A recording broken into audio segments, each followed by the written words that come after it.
D'accord, donc moi je suis prêtre du diocèse de Saint-Étienne depuis une trentaine d'années, puisque j'ai été ordonné prêtre en 1988.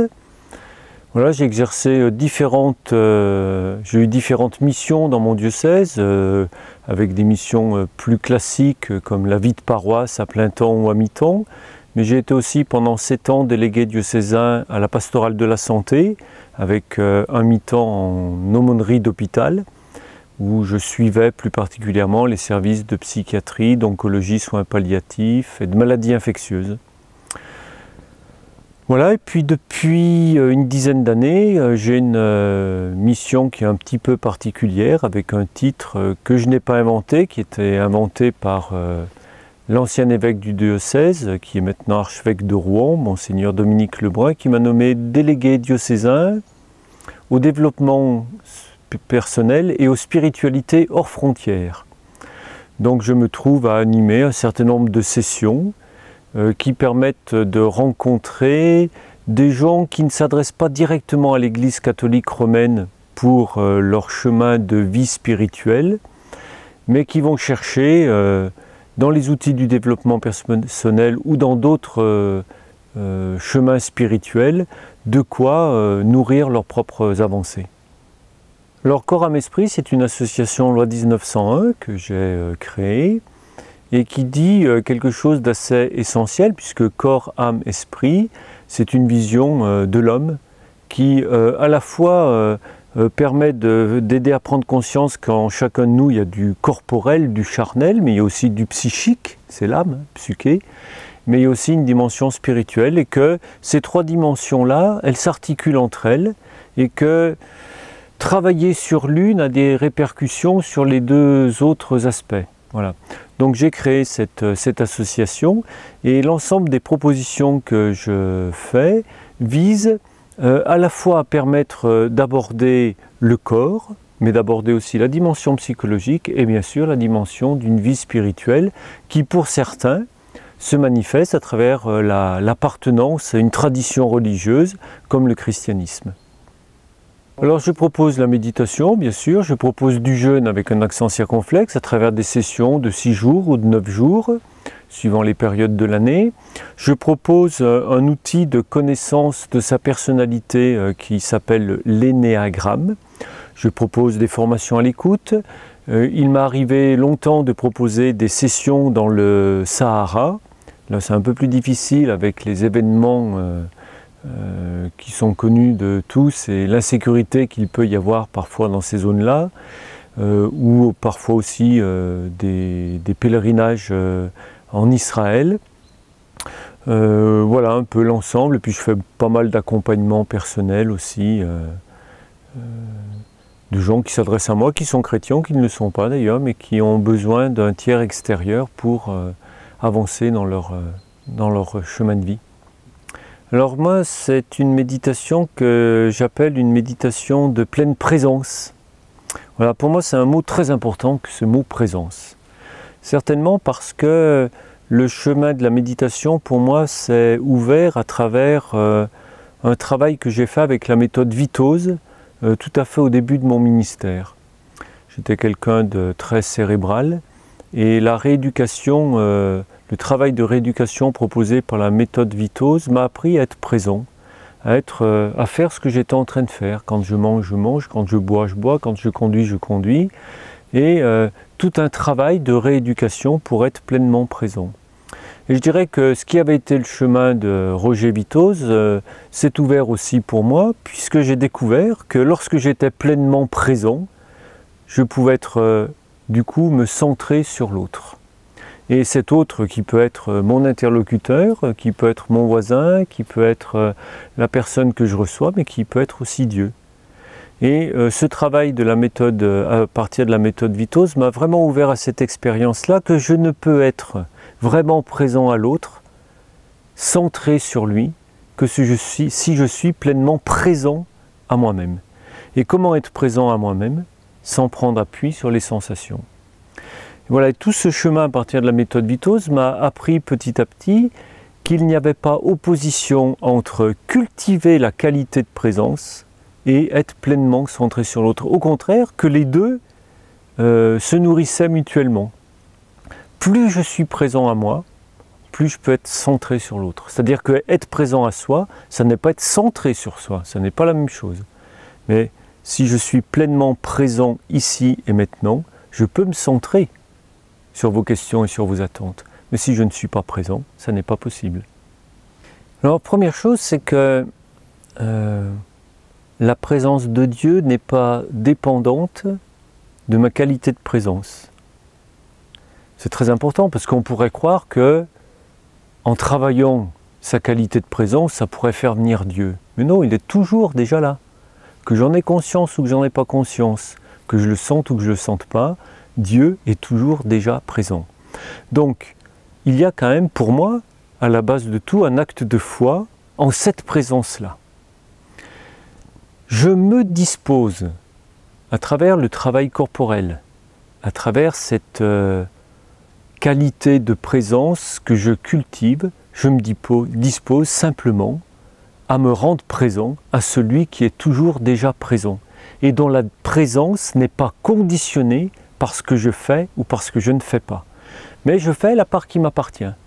C'est-à-dire que de la même manière que pour n'importe quel interlocuteur qui est là, ma qualité de présence va avoir un impact sur la qualité de notre relation et sur ma capacité à accueillir ce que mon interlocuteur me propose, ce à quoi il m'invite, l'expression de ce qu'il exprime comme besoin. Voilà. Je fais ma part. Et bien, je dirais c'est pareil dans la relation à Dieu. Je fais ma part, mais Dieu n'est pas dépendant des moyens que je prends. Mais par contre, ces moyens peuvent me permettre, moi, d'être plus accueillant à ce que lui me donne. Et du coup, je fais l'expérience que lorsque je cultive cette qualité de présence et que je m'ouvre dans la foi, dans un acte de foi, à celui qui est toujours déjà présent, ça change mon rapport à moi-même, à mon histoire, au monde qui m'entoure et aux autres. Parce que, quelque part, ça me dispose à accueillir ce qui m'est donné, tel que ça m'est donné, et sans attendre que me soit donné ce que je voudrais qu'il me soit donné. C'est pas la même chose. Voilà, pour moi, le travail de la méditation, le travail de la pleine présence, c'est de m'ouvrir à ce qui m'est donné, et donc je pourrais ne pas avoir ne pas en avoir conscience si je ne prenais pas ce temps pour me rendre présent à ce qui est donné, à ce qui est là. C'est peut-être une petite caricature, mais je ne veux pas généraliser totalement, mais je dirais d'abord, il y a des chrétiens qui viennent, et des chrétiens qui très souvent ont fait des expériences intérieures, qui les ont marquées dans des pratiques qui ne sont pas chrétiennes. C'est-à-dire ils sont allés expérimenter dans le bouddhisme, ils sont allés expérimenter dans le zen. Et ils ont fait l'expérience que dans ces longs temps de silence, dans cet exercice, quelque chose se passait et les mettait en lien, en communion, les ouvrait à quelque chose qui en eux est plus grand qu'eux. Et du coup, ces chrétiens-là sont contents parfois de pouvoir trouver un lieu où cette expérience qu'ils ont vécue peut être relue, peut être intégrée dans une pratique de disciple du Christ. Ça, pour moi, c'est un point important. Après, il y a des gens qui ne sont pas chrétiens, qui viennent et qui ne disent pas qu'ils cherchent le Christ. Mais ils trouvent, et j'ai eu plusieurs fois ce témoignage-là, dans les groupes, que ce soit les groupes hebdomadaires, que ce soit dans les sessions, une qualité justement de silence, une qualité de présence qui les attire. Mais voilà, ils sont heureux d'être là, heureux de pouvoir partager avec d'autres un morceau de chemin, sans forcément qu'ils expriment clairement qu'ils soient dans une recherche de devenir disciples du Christ. À noter que beaucoup de ces gens-là sont des gens qui ont eu une initiation chrétienne, à travers le baptême qu'ils ont reçu, parfois un peu plus, parfois uniquement ça, et qui se disent, mais il y a peut-être quelque chose que je peux trouver là, qui aujourd'hui me manque dans ma vie. Moi, ce que je constate dans la pratique de la méditation, je dirais d'abord dans dans mon expérience personnelle, mais très souvent aussi dans l'expérience partagée par ceux et celles que je connais depuis un certain nombre d'années, c'est que la méditation, elle amène à un changement lent, mais un changement profond. Et les fruits de la méditation ne sont pas forcément visibles, j'allais dire, à l'œil nu et dans l'instant.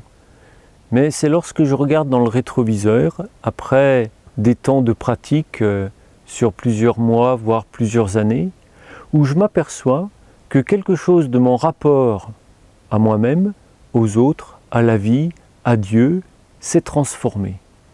Et qu'il y a quelque chose de l'ordre de retrouver la saveur de l'ordinaire, parce que dans l'ordinaire, je retrouve l'extraordinaire. Mais c'est une question de saveur. Le monde autour, il n'a pas changé. Les arbres, ce sont les mêmes. Les gens, ce sont les mêmes. Mais il y a un rapport qui me fait découvrir, au-delà de ce que mes yeux de chair et de ce que ma sensibilité me donne habituellement de percevoir, quelque chose du mystère de la vie qui est là. Et que ça change tout. Ça change tout. C'est la même chose, mais c'est complètement différent, parce qu'il y a une perception du mystère qui est là. Oui, il y a une sorte d'innocence, mais l'innocence pas du tout dans un sens péjoratif, mais c'est comme lorsque je fais l'expérience d'une chose la première fois. Ça a une saveur extraordinaire. Par contre, dès que je m'habitue, je perds cette saveur très souvent. Ça devient ordinaire. Bien, pour moi, il y a une expérience de la pratique de la méditation de pleine présence qui me permet de temps en temps de regoûter à cette saveur extraordinaire de ce qui est ordinaire. Mais ce n'est pas la recherche d'états mystiques extraordinaires, ce n'est pas du tout cette recherche-là. C'est plutôt de pouvoir goûter l'extraordinaire de l'ordinaire. Oui, parce que du coup, je ne suis plus dans la quête de « je serai heureux quand j'aurai ça, je serai heureux si ». Non, je peux simplement me réjouir du chant d'un oiseau. Qu'est-ce qu'il y a de plus ordinaire? Mais qu'est-ce qu'il y a de plus extraordinaire?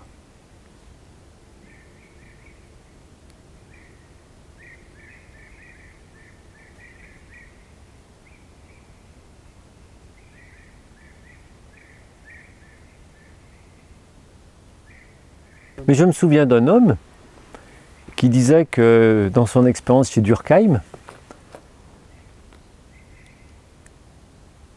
je cite Jacques Casterman, qui dit qu'il était arrivé avec le dos complètement coincé. Il voit l'assistante de Durkheim qui l'accompagne et il sort de chez elle et il dit « Pour la première fois, j'entendais chanter les oiseaux ». Voilà, rien d'extraordinaire. Mais j'ai entendu chanter les oiseaux. Ouais, c'est le mystère de la vie qui est donné à voir dans le cheminement que la méditation conduit à faire. Pour moi, c'est vraiment cette expérience-là du mystère de la vie qui, de temps en temps, apparaît, fait choc, quoi. Effectivement, c'est un arbre, mais ça n'est pas qu'un arbre. C'est le mystère de la vie qui s'exprime. Création est dans les gémissements de l'enfantement, comme chacun de nous. Et effectivement, la création, pour moi, elle a à voir avec ce mystère de la vie. Et elle est l'expression du don de la vie, elle est l'expression d'un amour qui déborde. Et c'est pour ça que dans la tradition chrétienne, on ne parle pas de la nature et de l'environnement, on parle de la création. Dans l'encyclique Laudato Si, le pape François a tout un paragraphe là-dessus pour dire « mais pour nous, ça ne peut pas être que de la nature, ça ne peut pas être que de l'environnement, parce que c'est d'abord un don. Et un don, eh bien ça suppose que le don soit habité du geste du donateur. Et le geste du donateur, c'est de semer la vie. Je suis venu pour que les hommes aient la vie et qu'ils l'aient en abondance. Et cette vie, elle se manifeste à travers toute la création.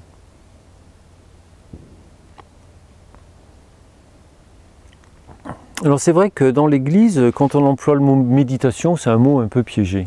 Parce que traditionnellement, la méditation, ça renvoyait au fait de lire un texte et de le méditer. C'est-à-dire une activité qui est une activité tout à fait juste et tout à fait nécessaire. C'est-à-dire que pour moi, lorsque je parle de méditation telle que j'en parle, ça n'exclut pas toutes les autres formes de prière. Pour moi, toutes sont nécessaires. Et à certains moments de la vie, il peut y avoir telle ou telle forme de prière sur laquelle il va falloir que j'insiste un peu plus parce que c'est nécessaire à mon cheminement. Mais pour moi, il n'y a pas des bonnes formes de prière et d'autres qui seraient moins bonnes. Il y a une spécificité peut-être de la méditation au sens où j'en parle, qui est qu'il y a quelque chose de gratuit. C'est-à-dire je ne le fais pas pour moi. C'est un temps, moi je commence tous mes temps de méditation en disant au Seigneur, Seigneur, je t'offre ce temps. Ce temps, il est pour toi. Voilà. Je t'offre ce temps et puis après, il se passe ce qui se passe. Je fais ce que je peux. Et pour moi, une méditation réussie, c'est une méditation qui est faite. J'ai fait ce que j'ai pu pendant le temps que j'avais décidé de donner au Seigneur. Alors, je crois que l'Église aujourd'hui, elle aurait vraiment beaucoup de choses à dire sur la méditation telle qu'on en parle aujourd'hui.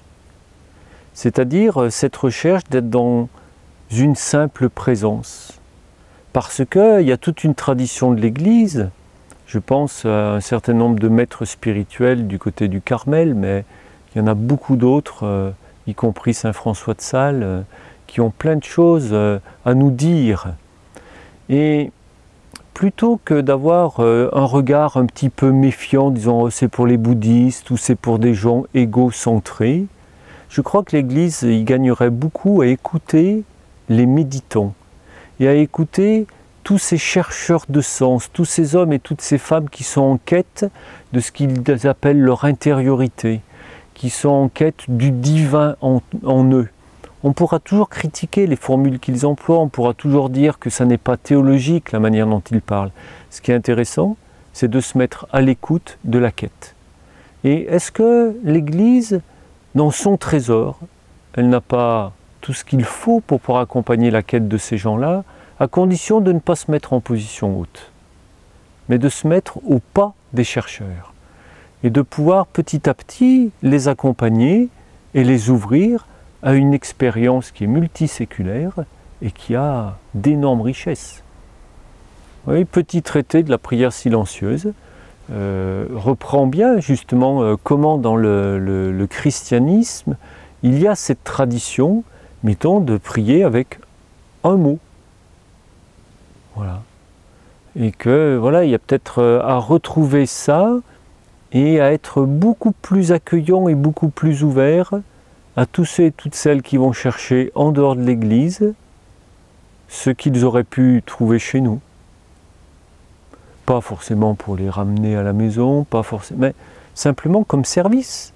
Parce que accompagner quelqu'un dans un cheminement comme celui-ci, c'est faire gagner en humanité non seulement la personne, mais c'est faire gagner en humanité toutes les relations de cette personne. C'est faire gagner en humanité de manière beaucoup plus large. Et pour moi, il y a un service de l'Église qui peut se jouer dans l'accompagnement des personnes pour que le monde soit plus humain. Et dès lors qu'il est de plus en plus humain, il est certainement aussi de plus en plus divin. Moi, dans la pratique, et pour ceux qui pratiquent avec moi, ils le disent souvent en riant, mais en même temps, ils ont conscience que c'est quelque chose de très important, parce que moi, je leur dis ne rien faire et laisser faire. Et pour moi, c'est vraiment là la base de la pratique méditative, de cette pratique méditative de pleine présence, parce qu'il s'agit de me laisser faire. Et j'allais dire, peut-être en allant plus loin, simplement de me laisser aimer. Et c'est ça qui transforme. Me laisser aimer.